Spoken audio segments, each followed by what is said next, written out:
안녕하세요. 매일 새로운 사연을 전하는 읽어주는 사연 라디오입니다. 구독과 좋아요, 많은 공유 부탁드립니다. 오늘의 사연 시작하겠습니다. 안녕하세요.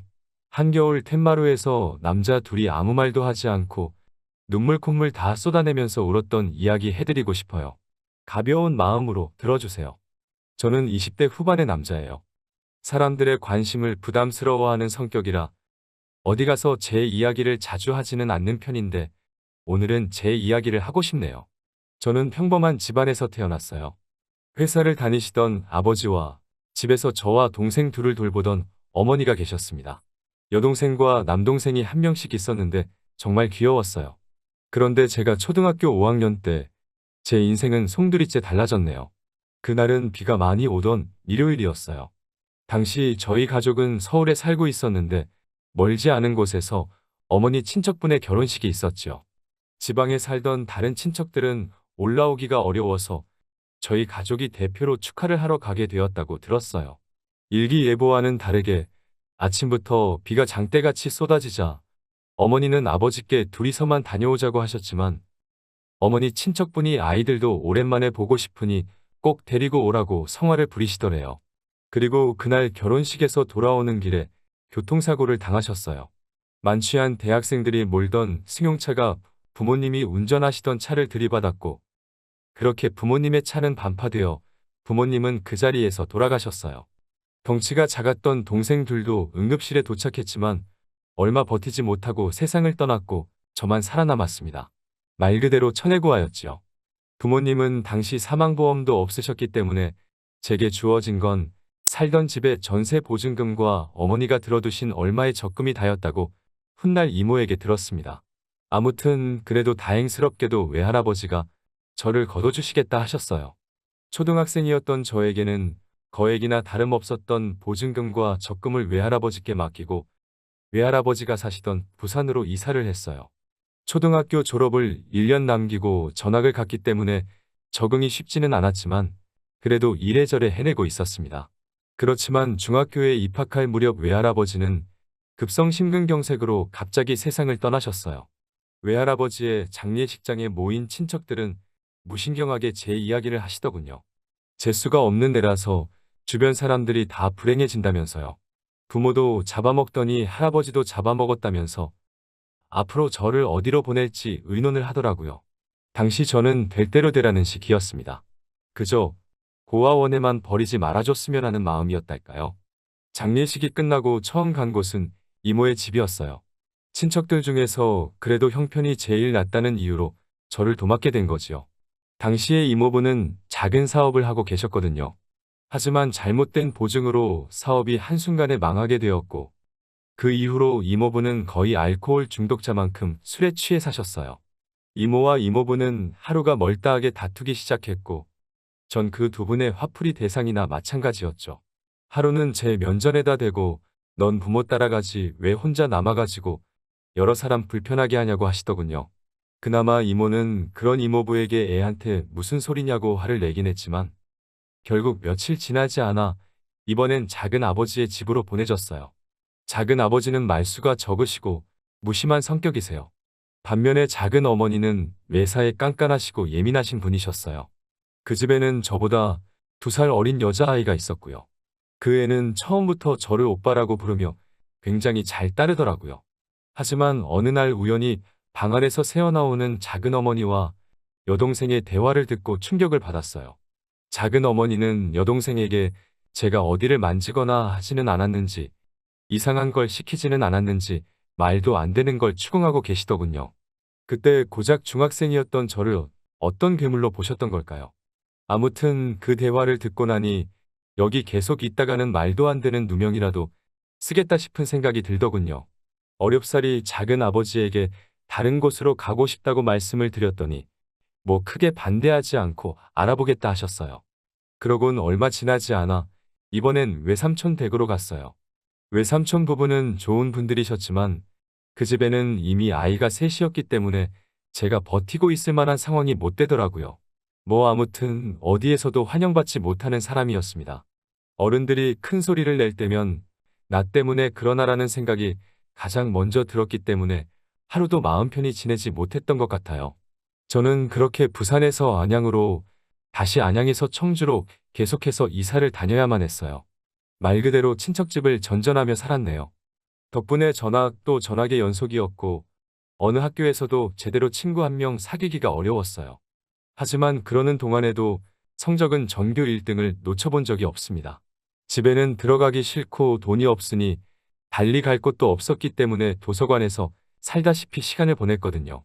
그리고 작은 고모 할머니의 댁에서 눈칫밥을 먹으며 지내던 중학교 3학년 1학기의 여름날이었어요. 사돈의 팔촌이라고 표현할 수 있을 만큼 먼 친척이 저를 데려가고 싶다고 왔더군요. 양자로 드리고 싶다고요. 당시에 작은 고모 할머니께서 저를 노골적으로 귀찮아하셨기 때문에 이렇게 저렇게 따지지도 않으셨어요. 그럼 그렇게 하세요라고 하시더라고요. 작은 방에서 대화를 엿듣고 있던 저는 그 상황에 대해서 달리 비관적이지도 낙관적이지도 않았어요. 그저 계속해오던 이사를 한 번 더 하게 되었구나 정도로 생각했어요. 하지만 그 이후로 제 인생은 180도 달라졌어요. 양부모님은 당시 대전에 살고 계셨어요. 집에 도착하니 작은 마당이 있었어요. 마당 한 구석에는 작은 텃밭이 있었고 변화하는 계절을 확인하기 충분할 만큼의 꽃과 나무도 심어져 있었습니다. 현관문을 열어주시던 양어머니의 모습이 지금도 생각이 나요. 화사한 꽃무늬 앞치마를 앞에 걸치고는 현관을 열면서 생각보다 일찍 왔다며 어서 들어오라고 하시던 양어머니에게선 뭔가 포근한 분냄새 같은 게 났어요. 집 안으로 들어서자 강아지 한 마리가 꼬리를 흔들고 있었고 집안에는 빵집에서나 맡을 법한 가꾸운 빵 냄새가 나고 있었어요. 마치 너의 인생은 이제 달라질 거야라고 누군가 말하고 있는 것처럼 마음속에서 희망이랄까 좋은 기운이 느껴졌어요. 거실에 앉아 어색한 시간이 흐르고 있었어요. 저는 조심스레 용기 내어 해를 끼치고 싶지 않으니 아르바이트라도 해서 생활비를 보태겠다고 말씀드렸어요. 사실 친척집을 전전할 때마다 늘 너한테 들어가는 돈이 얼만지 아냐는 말을 들었거든요. 말로 하지 않으면 반찬으로 차별을 한다던가 어디서 주워온 옷이나 신발을 준다던가 하는 식이었어요. 지금도 그때를 생각하면 조금 슬퍼지네요. 아무튼 그런 경험이 있었기 때문에 중학교를 졸업하면 돈을 벌어야겠다고 생각하고 있었거든요. 그런데 이제껏 인자한 표정으로 저를 살펴보고 계시던 양아버지가 돌연 표정이 싹 굳어지시면서 귀신같이 화를 내시더라고요. 내가 너를 집세나 받자고 데려온 줄 아냐면서. 너는 이제 우리 가족이니까 가족으로서 집안일을 도와주면 그걸로 충분하다고 하시더라고요. 그렇게 저에게 맡겨진 일은 강아지 산책시키기와 욕실 청소였어요. 그리고 이 집에 들어와 지낸 지 두어 달쯤 됐을 무렵 잊지 못할 사건이 일어났어요. 며칠 전 학교에서 진로상담 통지서라는 종이를 한 장씩 나눠주더라고요. 이제 어느 고등학교에 진학하고 싶은지, 앞으로의 목표가 뭔지에 대해서 담임 선생님과 부모님이 만나 상의를 해야 한다고 하더라고요. 하지만 저는 집에 와 그 종이를 그냥 쓰레기통에 처박아 버렸습니다. 양부모님께 그런 걸 내밀 만큼 낯이 두껍지 못했거든요. 그리고 귀찮게 굴면 또 다른 친척집으로 버려질지도 모른다는 두려움도 있었고요. 그런데 이튿날 제 방을 청소하시던 양어머니가 그 종이를 발견하셨나 봐요. 학교를 마치고 집에 돌아온 제게 양부모님은 그 종이를 내미시며 이게 뭐냐고 물어보시더라고요. 제가 제대로 대답하지 못하고 있자 양어머니는 먼저 엄마가 신경 써주지 못해서 미안하다고 하시더라고요. 양아버지도 내일 아빠가 선생님을 만나보겠다고 하시면서 앞으로는 이런 일들이 있으면 꼭 상의해줬으면 좋겠다고 하시더라고요. 그날 밤 생각지도 못했던 양부모님의 반응에 베개가 흠뻑 젖도록 울고 말았습니다. 다음 날 수업이 끝나고 교실을 나서자 정장을 차려입은 양아버지가 저를 기다리고 계셨어요. 그리고 처음으로 선생님과 양아버지를 모시고 삼자대면을 했습니다. 그런데 선생님께서 저를 많이 칭찬해 주시더라고요. 공부를 참 열심히 하고 머리도 좋은 녀석이라면서 힘드시겠지만 가능하면 좋은 고등학교에 진학시키는 게 좋을 것 같다면서요. 그러면서 선생님은 갑자기 양아버지께 허리를 숙여 인사를 하시더라고요. 부탁드린다면서요. 고작 저를 2달 가르치셨지만 저의 가능성을 높게 봐주신 거지요. 훗날 말씀하시기를 그렇게 복잡한 환경에서 지내면서도 굴곡 없이 유지하는 성적을 보고 뭐래도 될 녀석이라고 생각하셨다고 하시더라고요. 아무튼 허리까지 숙여 부탁을 하는 선생님께 양아버지 역시 허리를 숙이시며 이렇게 말씀하셨어요. 걱정하지 마세요. 아들이 원하는 한 모든 지원을 아끼지 않을 생각입니다. 라고 하시면서요. 얼마 전까지만 해도 중학교는 무사히 졸업할 수 있을까? 내가 고등학교는 갈 수 있을까? 하루하루 불확실한 미래를 그리며 어쩔 수 없이 살아가고 있었어요. 하지만 선생님과 양아버지의 면담은 제 인생을 송두리째 바꿔놓았습니다. 그 이후로 저는 전보다 더 학업에 매진했습니다. 전에는 도서관을 피난처 삼아 공부를 했다면 이제는 집에서 전폭적인 지원을 받으며 공부를 할 수 있었어요. 양어머니는 다방면에 걸쳐 재주가 좋으신 분이셨는데 특히 음식 솜씨가 뛰어나셨어요. 양어머니는 늘 따뜻한 밥과 국이 준비된 아침 식사를 만들어 주셨고 점심 도시락도 챙겨주셨어요. 늦게까지 공부하는 날에는 야식을 만들어 주시기도 하셨고요. 특히 멸치만 넣고 만든 주먹밥은 지금도 잊을 수가 없네요. 그리고 얼마 뒤 무사히 지역 내 명문으로 소문난 고등학교에 합격했어요. 합격을 확인하자 양부모님은 갑자기 제 곁에서 눈물을 보이셨어요. 중학교 때는 전학 다니기 바빠서 동아리 활동 같은 건 꿈도 꿀 수 없었고 친구 한 명 사귀기도 어려웠는데 고등학교 생활은 정말 재밌더라고요. 다른 남자애들은 어렸을 때 태권도 정도는 한 번쯤 배워봤다고 하지만 저는 운동은 한 번도 배워본 적이 없었기 때문에 검도부 활동을 시작했어요. 사실 가벼운 마음으로 시작한 동아리 활동이었는데 생각과는 달리 단순히 동아리실에 모여 연습만 하는 게 아니라 대회도 나가야 하더군요. 처음 대회에 나가기로 결정된 날 양부모님께 그 사실을 알렸어요. 다음 날 아침에 일어나니 양어머니는 김밥을 만들고 계시고 아버지는 제 이름을 넣은 응원용 소품을 만들고 계신 게 아니겠어요? 저는 제발 그러지 않으셔도 된다고 극구 말렸지만 양부모님은 기어이 따라와 응원을 해주시더라고요. 당시 17살이었는데 양부모님은 큰 소리로 제 이름을 부르며 넌 할 수 있어. 화이팅! 을 멀리서도 들릴 만큼 큰 소리로 외치시니 창피해 죽겠더라고요. 하지만 지금 생각해보면 참 따뜻한 기억이에요. 아무튼 경험의 차이는 어쩔 수 없어서인지 나가는 대회마다 2회전 아니면 3회전에서 지고 말았습니다. 그러다 딱 한 번 제가 작은 대회에서 준우승을 한 적이 있어요. 그날 저녁에 정말 사치스러운 식사를 했습니다. 양아버지는 평소에는 음주를 즐기지 않으시는데 그날은 맥주도 드시고 별거 아닌 일에도 호탕하게 웃으시며 그 모습이 정말 기분 좋아 보이더라고요. 솔직히 별거 아닌 성과라고 생각했는데 저렇게 기뻐해 주시는 양부모님을 보니 저도 뿌듯하더라고요. 나중에 양아버지는 술김에 저에게도 한잔하라고 하셨다가 양어머니께 혼나고 그날의 기억을 떠올리면 입가에 미소가 절로 지어질 만큼 완벽한 시간이었어요. 안정적이고 평화로운 일상의 반복은 빠르게 흘러가더군요. 시간은 무탈하게 흘러 어느덧 고등학교 3학년이 되었어요. 이제 대학을 어디로 진학해야 할지 정해야 할 시기가 된 거죠.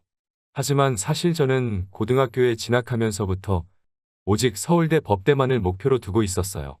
등록금 때문에라도 꼭 국립대를 가고자 했고 기왕 국립대를 간다면 서울대여야 한다고 생각했어요.